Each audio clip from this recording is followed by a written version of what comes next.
teman-teman, perkenalkan nama saya Desti Halawa dengan NPM 2429061021, Fakultas Bisnis dan Humaniora di kampus Universitas Sunyadin. Nah, teman-teman, izinkan saya hari ini untuk mempresentasikan makalah saya yang berjudul Perkembangan Hukum di Indonesia dengan Kondisi Modernitas serta menuju tatanan hukum yang responsif. Nah, teman-teman, kita akan membahas satu persatu ya teman-teman, yang dimana yang pertama kita akan membahas perkembangan hukum yang modern serta kedua adalah hukum yang responsif. Nah, teman-teman, kata modernisasi adalah hal atau tindakan yang menjadikan sesuatu itu baru atau mutakhir ya, yang dimana kata modern ini berasal dari kata Latin yaitu moderna, yang berarti masa kini atau masa terbaru. Nah, teman-teman, di masa modern itu semua akan dicangkup, yaitu yakni sikap kita yang baru, cara berpikir yang baru, serta bertindak yang baru. Namun itu dituntun di dalam hukum. Nah, hukum merupakan salah satu sistem yang dipakai untuk mengatur setiap pola perbuatan manusia atau masyarakat ya teman-teman, yang dimana jika kita melihat sudut pandang Islam, sekularisasinya harus dijauhkan dari proses modernisasi, yang dimana model modernisasi ini atau pembangunan tidaklah harus dibarengi dengan sekularisasi seperti pendapat-pendapat para ahli ya teman-teman. Nah,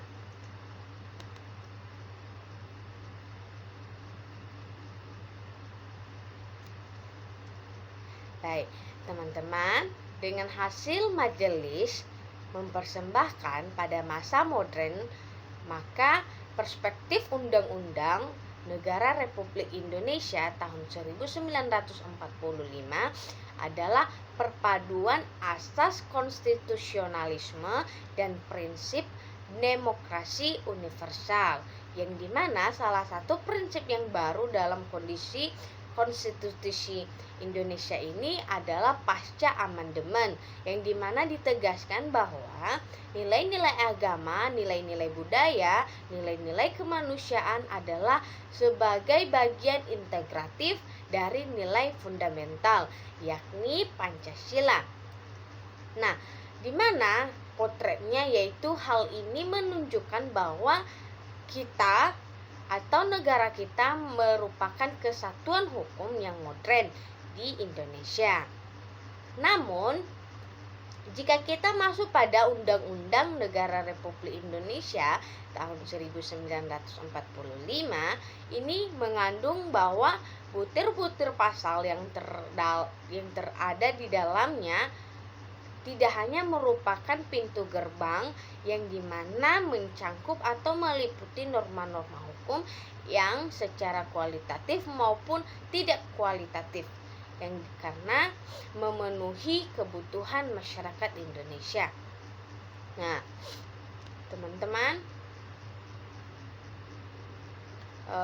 sumber-sumber nilai-nilai filsafologi Pancasila yang tetap masuk dalam kajian modernisasi perkembangan hukum di Indonesia adalah ada 5 sesuai dengan Pancasila, yaitu ada ketuhanan, ada hak asasi manusia, ada kebangsaan yang tetap utuh, serta demokrasi dan kedaulatan rakyat, dan nilai-nilai keadilan yang harus ditegakkan yang teman-teman.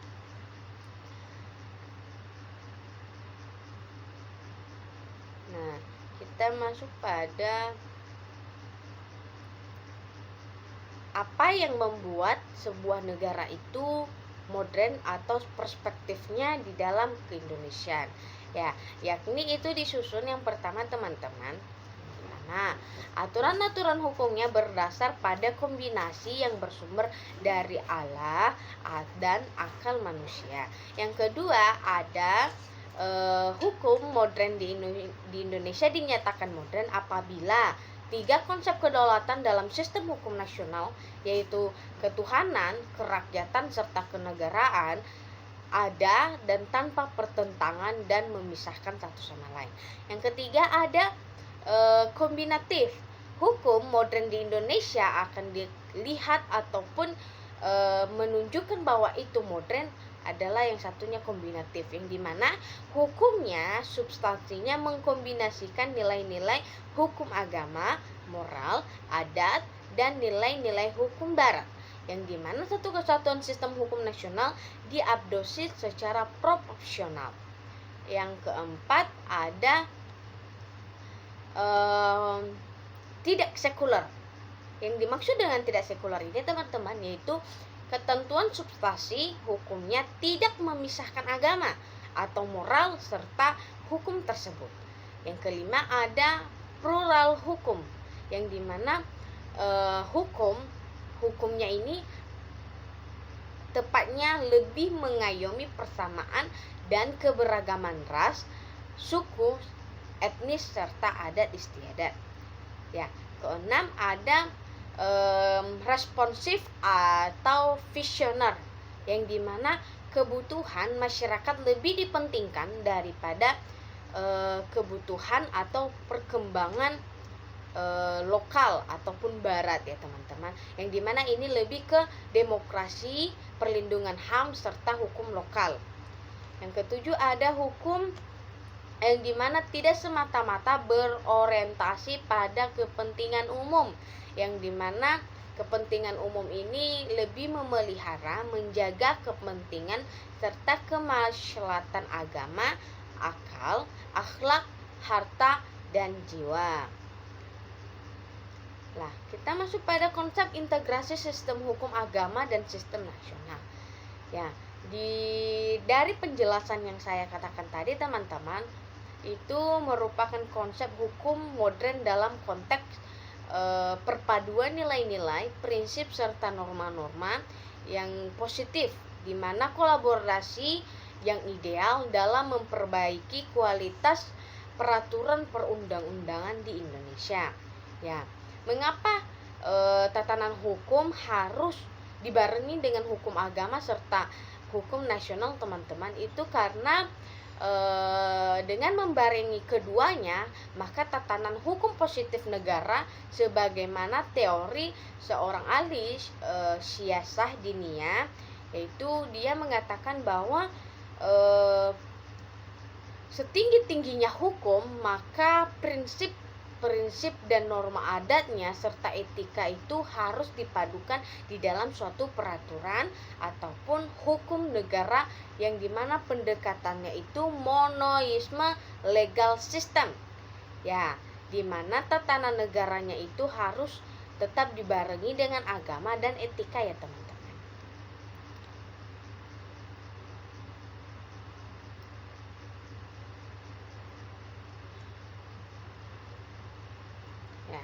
Kita masuk pada tentang hukum agama dan nasional tadi teman-teman, yang dimana jika kita membahas konsep yang saya katakan tadi adalah sangat strategis jika digunakan dalam menghadapi era globalisasi yang dewasa ini, yaitu untuk memfilter masuknya nilai-nilai asing yang tidak sesuai dengan perkembangan dan peraturan serta pola perilaku. Nah, teman-teman, sekarang kita masuk pada hukum responsif. Hukum responsif ini, teman-teman, yaitu teori yang digagaskan seorang ahli yang bernama Nonet serta Selcis, yang di tengah kritiknya itu pedas terhadap liberal legalisme tadi. Legalisme liberal yang mengadakan hukum sebagai institusi sendiri atau mandiri dengan sistem peraturan dan prosedur yang objektif, tidak memihak dan benar-benar otonom. Otonom ini teman-teman bekerja aktif pada sistem hukumnya atau peraturannya.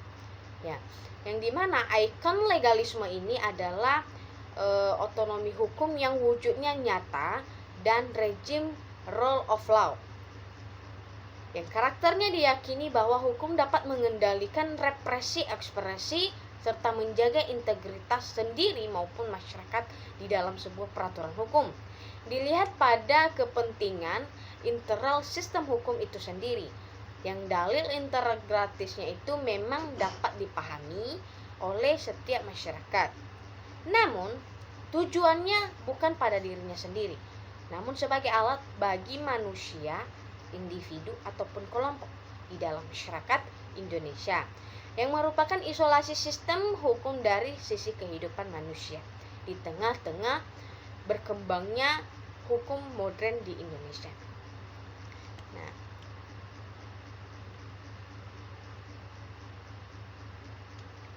maka teman-teman, dengan demikian potensi responsibilitas dalam sistem tertib hukum yang maju memenuhi tergantungnya konteks politik yang mendukung atau kapasitas yang mengisyaratkan masyarakat itu untuk menyelesaikan sebuah permasalahan-permasalahannya, yang menetapkan prioritas serta komitmen yang dimana hukum tetap berjalan di tempat. Karena hukum responsif ini teman-teman bukanlah yang membuat keajaiban di dunia keadilan, namun pencapaiannya bergantung pada kemauan serta sumber daya dan komoditas politik.